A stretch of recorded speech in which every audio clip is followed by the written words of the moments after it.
మాజీ సీఎం జగన్ కు హోంమంత్రి అనిత కౌంటర్ ఇచ్చారు. ఎందరో మహిళలు పనిచేస్తున్న పోలీసు శాఖను ఉద్దేశించి కాకి చొక్కా ఊడదీస్తానని అనొచ్చా? మాజీ సీఎంకు కనీస సంస్కారం ఉందా అంటూ ప్రశ్నించారు మంత్రి అనిత.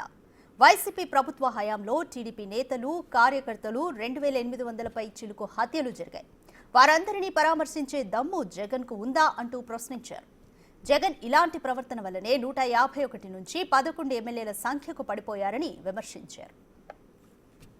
అనంతపురం డిఐజీ ఒక లేడీ, అక్కడ చాలా మంది లేడీ పోలీస్ కానిస్టేబుల్స్ ఉన్నారు, లేడీ ఎస్ఐస్ ఉన్నారు. అలాంటి వాళ్ళ గురించి బట్టలు ఉడదీస్తాం, అలాగే ఇలాగా మాట్లాడుతూ ఉంటే సిగ్గనిపించట్లేదా? సంస్కారమేనా అది? కనీసం ఒక సంస్కారంతో కూడిన మాట ఒక ఎక్స్-సీఎంగా మాట్లాడాలి అన్న ఇంగిత జ్ఞానం లేకుండా ఎక్కడికి వచ్చి మాట్లాడుతున్నాడు? ఇది ఒక విక్టిమ్ హౌస్ దగ్గరకు వచ్చి మాట్లాడే పరిస్థితులు.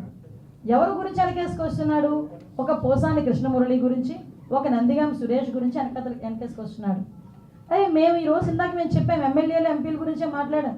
నిజంగా ఈరోజు చెప్తే కార్యకర్తలు కానీ, అదేవిధంగా ఇంచుమించుగా చూస్తే దగ్గర మామూలు సామాన్య ప్రజల మీద కానీ వాళ్ళు పెట్టిన కేసులు ఇవన్నీ కోకొల్లలు ఉన్నాయి. కొన్ని వేల కేసులు ఉన్నాయి, మామూలు కొన్ని వేల కేసులు.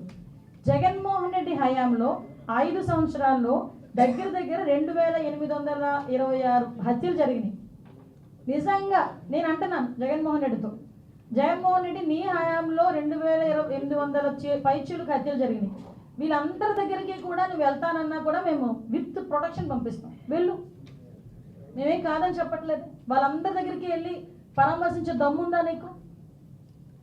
కార్మూర్ నాగేశ్వరరావు, అది గూండావో తెలియదు, ఒక ఎక్స్ఎమ్మెల్యే తెలియదు, ఒక రౌడీ షీటరో తెలియదు, బయటకు వచ్చి వాళ్ళ గవర్నమెంట్ వచ్చిద్దట, వచ్చిన తర్వాతట గుంటూరు నుంచి బయట ఉన్న అవతల ఉన్న వాళ్ళందరినీ నరికేస్తాడట, గుంటూరు నుంచి ఎవరితో ఉన్న వాళ్ళందరినీ బయటకు తీసుకొచ్చి తంతాడట. అది ఆయన వాళ్ళ కార్యకర్తల మీటింగ్లో మాట్లాడే పరిస్థితి. అంటే నేనేమంటానంటే, జగన్మోహన్ రెడ్డి ఇలాంటి వాళ్ళందరూ బలం అనుకుంటున్నాడు, కానీ ఇలాంటి వాళ్ళందరూ ఏదో బల్లెలు లాంటి వాళ్ళు అనమాట.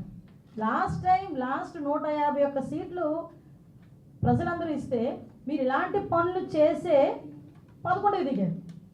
ఈరోజు మళ్ళీ నోటికి అద్దు లేకుండా ఇలాగే మాట్లాడితే ఆ 11కి కూడా కన్నం పడే పరిస్థితి కనిపించే పరిస్థితి మనందరికీ కూడా కనిపిస్తుంది. అది జగన్మోహన్ రెడ్డికి అర్థం కావట్లేదు.